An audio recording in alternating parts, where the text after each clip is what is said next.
The content shared in this podcast is for informational and entertainment purposes only. The views expressed by the hosts and guests are their own and do not represent affiliated organizations. While we strive to ensure the information is accurate, we make no guarantees.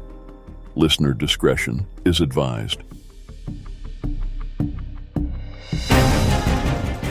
Ever eagerly await a hot new tech gadget, only for the company to go silent after you've ordered? Oh, man, tell me about it. Well, that's the situation a lot of folks are facing with juice bikes right now. And their story is a wild ride that tells us a lot about where the e-bike scene might be heading.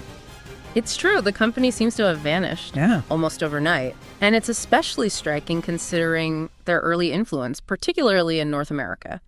For those just tuning in, Juice Bikes was already making waves back in 2009. Yeah. Picture this. Powerful e-bikes that could haul heavy cargo and reach speeds that make your head spin. These weren't your average pedal-assisted cruisers. Not at all. This was before e-bikes were a common sight. Right. Juice bikes tapped into a desire for practicality and exhilaration. They weren't just offering a convenient way to get around. They were injecting a dose of excitement into commuting and leisure riding. Okay, so paint a picture for me what made them stand out from the crowd back then. Well, think about the early days of any technology. There's a lot of experimentation companies trying to find the winning formula. Juice bikes took a bold approach, particularly with their early adoption of 52-volt batteries. This gave them a massive advantage in terms of power and range compared to the standard 36-volt systems most others were using at the time. So they were the muscle car of the e-bike world. Right. I can see how that would appeal to a certain type of rider. Absolutely. They cultivated a loyal following among those who craved that extra boost and the ability to tackle challenging terrain. Juice Bikes was all about pushing limits, and their focus on high-performance models built a strong reputation in those early years. So they found their niche, but was that laser focus on power users ultimately on their downfall? Were they too busy chasing speed to see the writing on the wall? That's the million-dollar question, isn't it? And to understand how their story unfolds, we need to look at what happened when the e-bike market exploded during the pandemic. And it's wild to think at the height of the pandemic, you couldn't get your hands on an e-bike for love or money. Demand went through the roof. It was an unprecedented boom for the industry. And for a while, juice bikes seemed to be riding the wave. They were adding new models, expanding their reach. Everything pointed towards continued success. But as we know, things took a turn. What was the turning point for juiced bikes? When did those whispers of success turn into cries for help?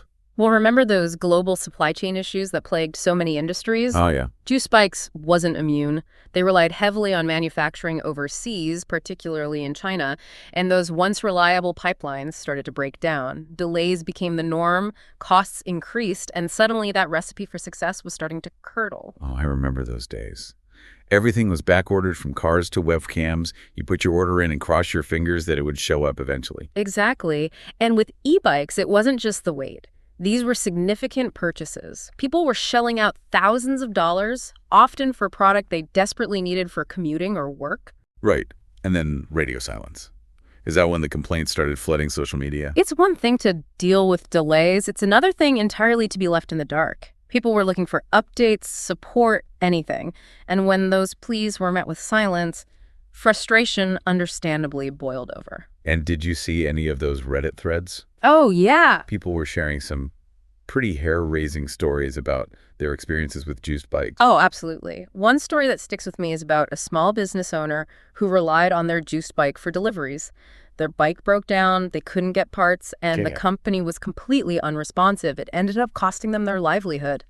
Heartbreaking stuff. Wow, that puts things in perspective. It went from being a cool gadget to a vital lifeline for some people.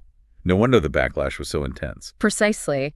It became a cautionary tale about the dangers of over-reliance on single suppliers and the importance of robust customer service, especially in a time of crisis. Okay, so we've got pandemic-induced supply chain chaos, frustrated customers, and a company that's gone eerily quiet. But this perfect storm of challenges wasn't the only force working against juice bikes. The e-bike market itself was undergoing a seismic shift, wasn't it? Remember when juice bikes was this edgy up-and-comer?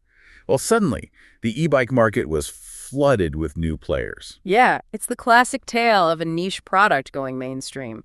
Suddenly, everyone wants a piece of the pie, and investors are eager to back the next big thing. And a lot of these new companies weren't afraid to slash prices to gain market share. Exactly. Many of these newcomers were leveraging more cost-effective manufacturing, often in Asia, allowing them to undercut established brands like Juiced Bikes. So you've got this perfect storm brewing, internal struggles with supply chains and customer service coupled with this tidal wave of competition. It's like Juiced Bikes was hit by a double whammy. It's a scenario we've seen play out in other industries. Think about the early days of the automobile or personal computers. A burst of innovation followed by a period of consolidation. Not every company can survive that kind of shakeout. And we've seen some other big names stumble recently, haven't we? Absolutely. VanMoof, a European e-bike giant, filed for bankruptcy earlier this year. And then there's Sondors, another US-based company that seemed to be struggling despite its innovative designs. It really makes you think, are we witnessing a turning point in the e-bike industry right now? It's certainly possible. The pandemic boom created a surge in demand, but it also masked some underlying weaknesses in the market.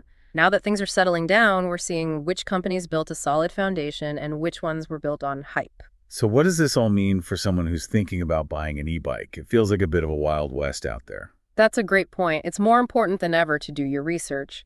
Don't just go for the cheapest option or flashiest brand. Look at a company's track record, read reviews, and understand their warranty and repair policies. And maybe think twice before pre-ordering that hot new model, right? Exactly. It's a tough lesson to learn, but sometimes it's better to wait and see how a company handles challenges before entrusting them with your hard-earned money. Okay, so we've covered the meteoric rise, the sudden fall, and the broader industry shakeup. But here's the million-dollar question. Is there any chance that the Juiced Bikes brand could be revived? Or is this the end of the road for them? It's hard to say for sure. The brand clearly resonated with a dedicated group of riders, and there's always a thirst for innovation in the e-bike world. But any potential savior would need a solid plan to address the company's past stumbles and rebuild trust with customers. It would be quite the comeback story. But this deep dive has been a great reminder that even in the fast-paced world of tech and gadgets, some things never change. Solid business practices, reliable products, and a commitment to customer satisfaction are still the keys to success. Couldn't agree more. And who knows what innovations the future holds for e-bikes? This might just be the end of one chapter with a whole new story waiting to be written. The Rise and Fall podcast is a production of Milehouse Media.